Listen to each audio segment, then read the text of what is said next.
Hello and welcome, dear adventurers, to another exciting episode of the World of Warcraft podcast. I'm absolutely thrilled that you're joining me today as we embark on an immersive journey into the heart of Ulduar, where ancient stories and forgotten legends await. In this episode, we delve deep into the gripping story of LOKEN'S betrayal and the fall of the Guardians. But before we dive into this epic tale, I have a humble request. If you're interested in this content, I want you to consider subscribing to this channel, as your support means a lot to me and allows me to continue bringing you more legendary stories from the world of Warcraft. And don't forget to show your enthusiasm by giving a thumbs up and leaving a comment. So without further ado, let's embark on this exciting journey together. Ready your virtual swords, grab your potions, and step into the shadows of history as we uncover the secrets behind LOKEN'S betrayal and the tragic fall of the Guardians. Meanwhile, unbeknownst to Sargeras, the last embers of the Pantheon's power clung to life. Despite Sargeras' obliteration of the Titan's corporeal manifestations, Norgannon's intricate magic had safeguarded their very souls. The disembodied Titan spirits hurtled through the great dark, toward the world of Azeroth and its keepers. There, the Pantheon hoped they could locate physical forms to inhabit. If they could not find such vessels, the Titans feared their weakened spirits would soon fade into oblivion. Upon reaching Azeroth, the depleted spirits slammed into the keepers, who had been crafted by the Pantheon's own hands. The keepers were immediately overwhelmed as the Titans' powers flared in their minds. They witnessed fragmented memories of distant worlds and lifetimes never lived, and wonders never seen. But just as quickly as the influx of power had come, it dimmed. The keepers, still retaining their original personalities, puzzled over the strange phenomenon. They knew they had been gifted with a portion of the Pantheon's power, but they were unaware that the last remnants of their beloved makers had been infused in their very bodies. The bewildered servants called out to the Pantheon for answers, but they received no reply. The deep silence troubled the keepers, and they sank into a long period of confusion and unease. Imprisoned deep beneath Ulduar, the old god Yogg-Saron perceived these fluctuating sentiments. Over the eons since the imposition of order upon Azeroth, a heightened cognizance had begun to stir within this entity. Yogg-Saron had meticulously crafted a strategy to erode the strength of its captors and shatter the bonds of confinement. Its design involved corrupting the Forge of Wills, infusing its creation matrix with a peculiar affliction known as the Curse of Flesh. Any Titan forged subsequently produced by this machine would fall prey to this malaise. In certain instances, this affliction would even spread to prior generations of the Titan forged.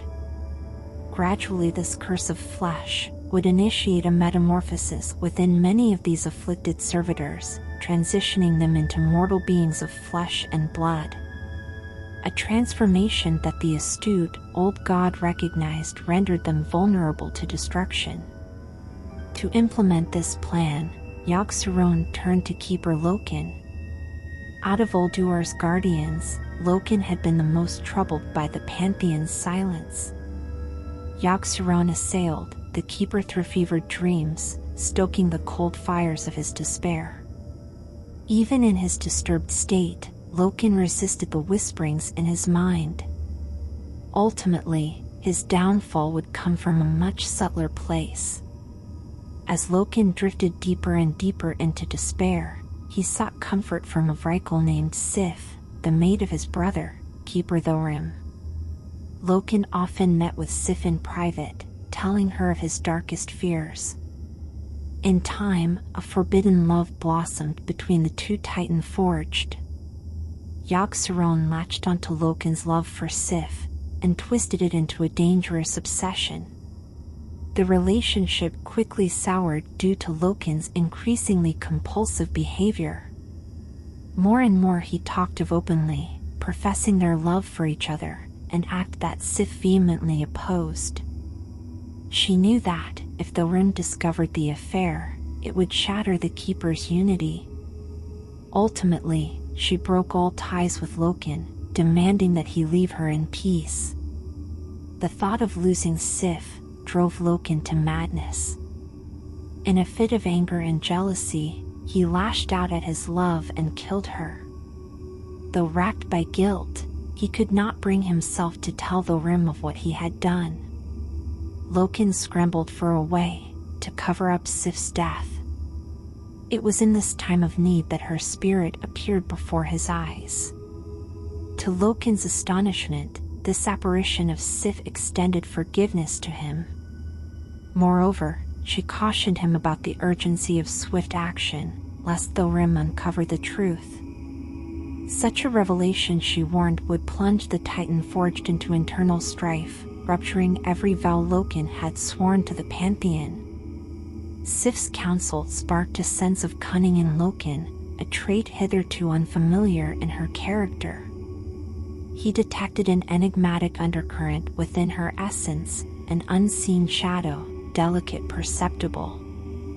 LOKEN'S apprehension veiled his discernment, compelling him to dismiss his reservations. On Sif's guidance, LOKEN dragged her corpse into the frigid wastes of the storm peaks. He informed Thorim of his wife's demise, and convinced the Keeper Erngrim, king of the ice giants, was to blame. The grief-stricken Thorim unleashed his unbridled fury, slaying Erngrim and many of his followers. This event ignited a catastrophic war between Thorim's storm giants and Erngrim's ice giants.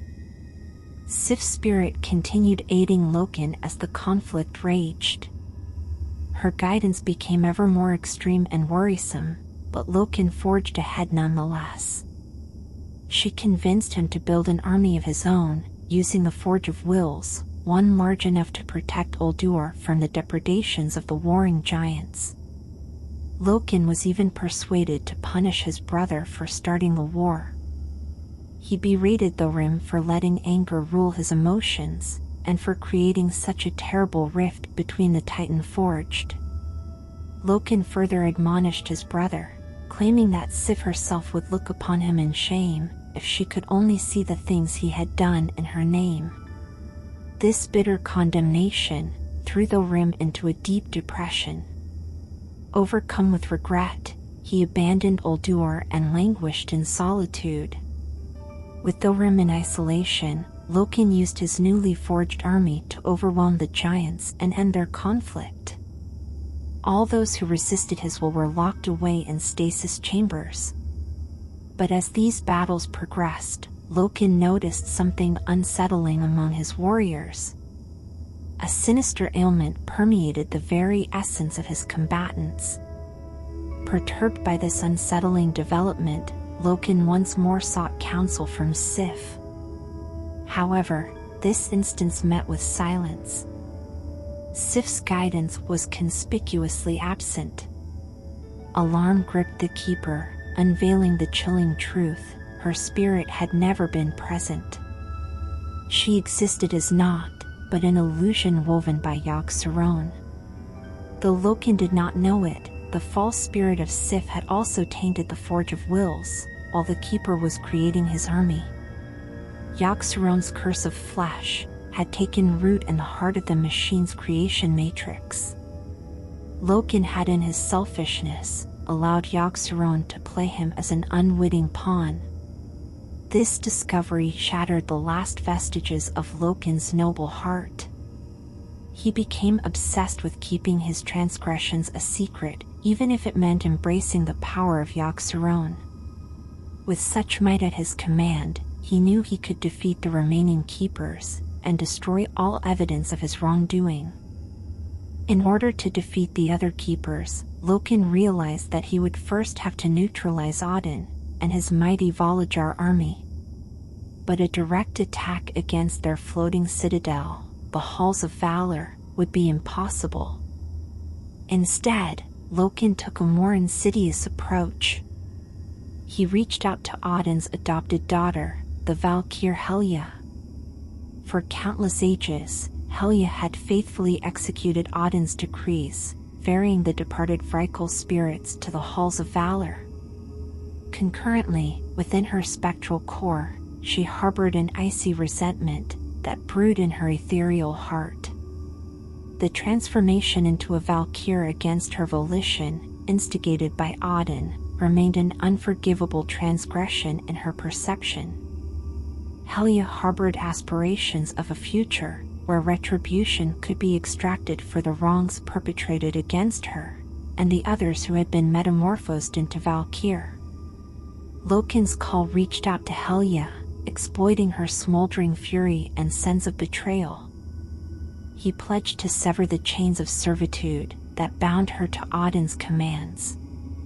In return, she would seal the halls of Valor off from the world, forever isolating them. Consequently, Helya would unseat Odin from his position as the overseer of Vrykul spirits.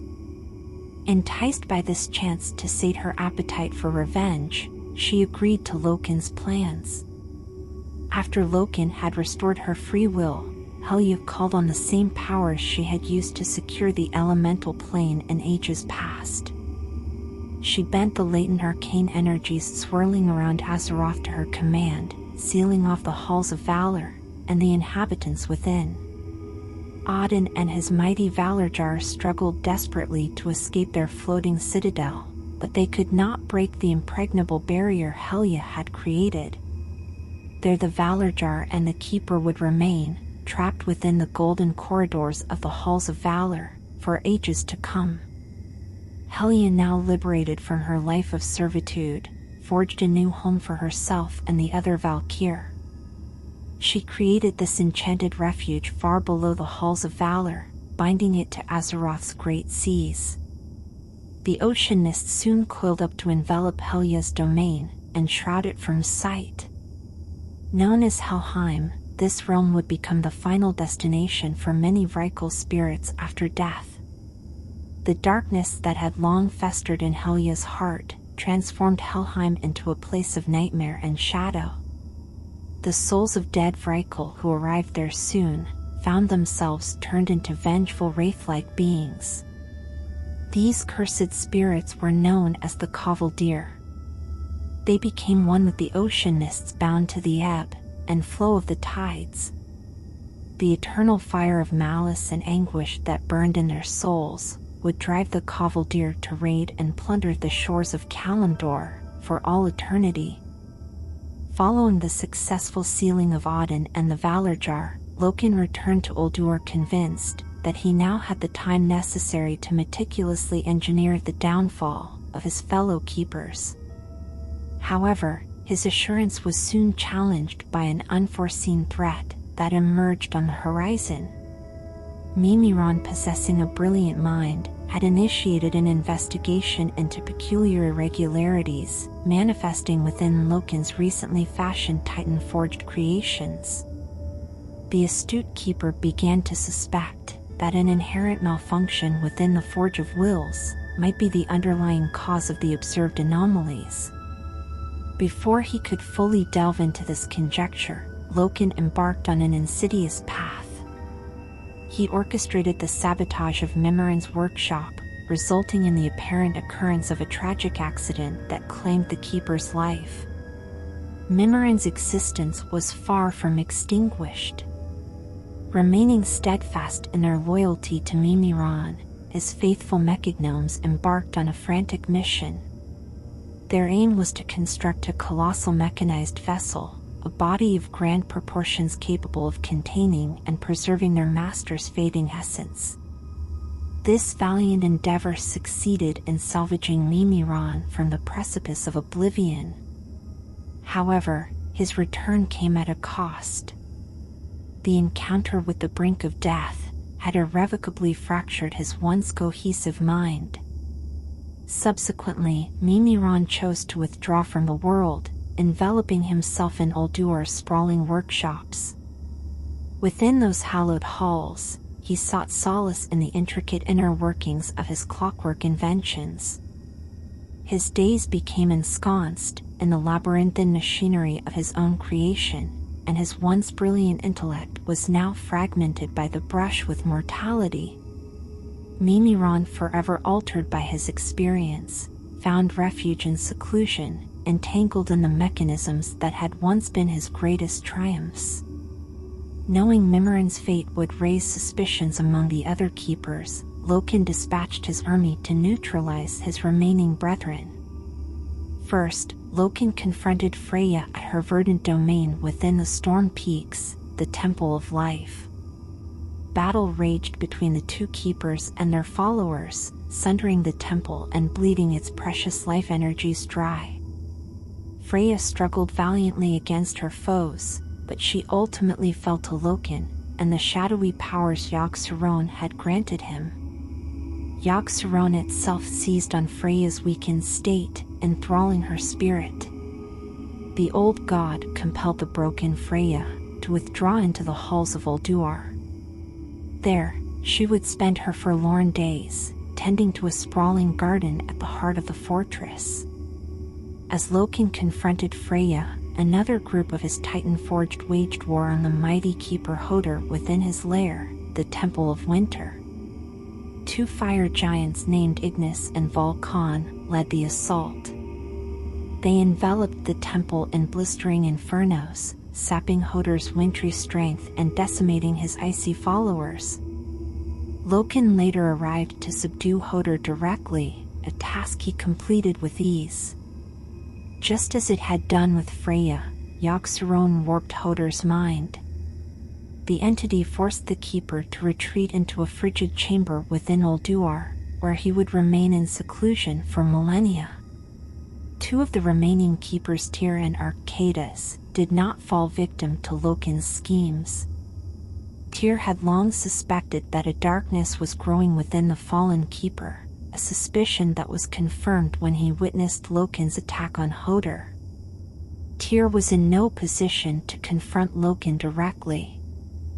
Throngs of the fallen keepers, loyal Titan-forged, stalked the Storm Peaks and the halls of Ulduar.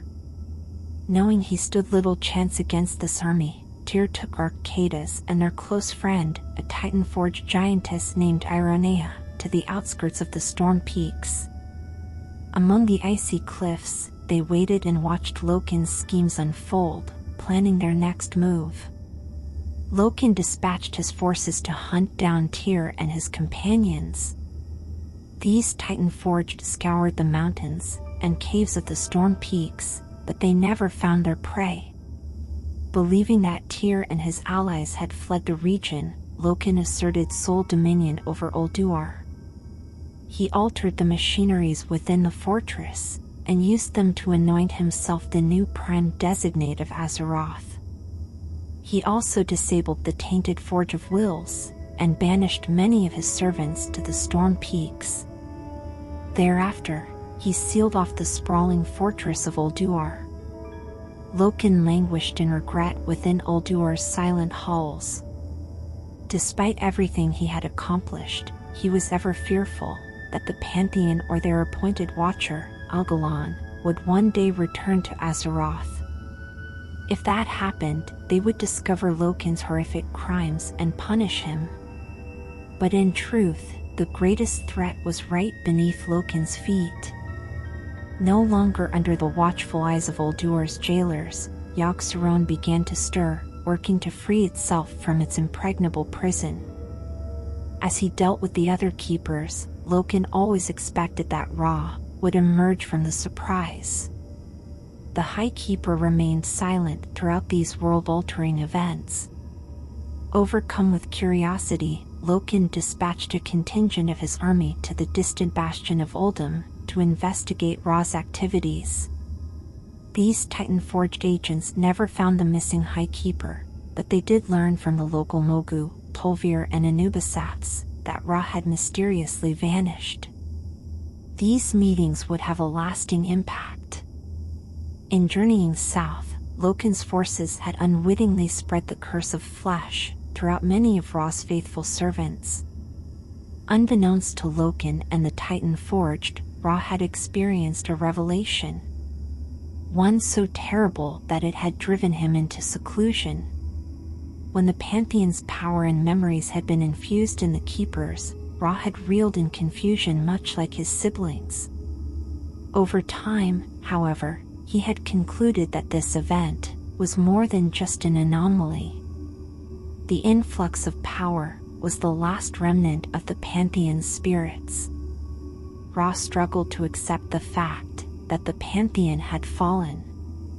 He extracted the lingering power of Aman'Thul from himself and carefully stored it in a mountain vault near what would become known as the Vale of Eternal Blossoms. There, the High Keeper hoped to preserve what little was left of his beloved Titan creator. Ra then retreated into the catacombs beneath the land to meditate on what he had learned. With the High Keeper gone, his loyal Titan Forged developed new cultures, wholly distinct from those of their northern kin. Most of the Tol'vir congregated around Uldum, making the fortress their home. To the west, the Anubisaths continued their sacred charge of watching over the prison of Khatun. Similarly, the Mogu remained in the east, guarding the Titan-forged vaults and machineries buried beneath the earth. Thank you for listening to this episode until the end. If you're enjoying the content on this channel, consider subscribing and drop a comment letting me know your thoughts, because your feedback really matters to me and keeps me going. I hope you join again next week, and until then, take care and have a great time.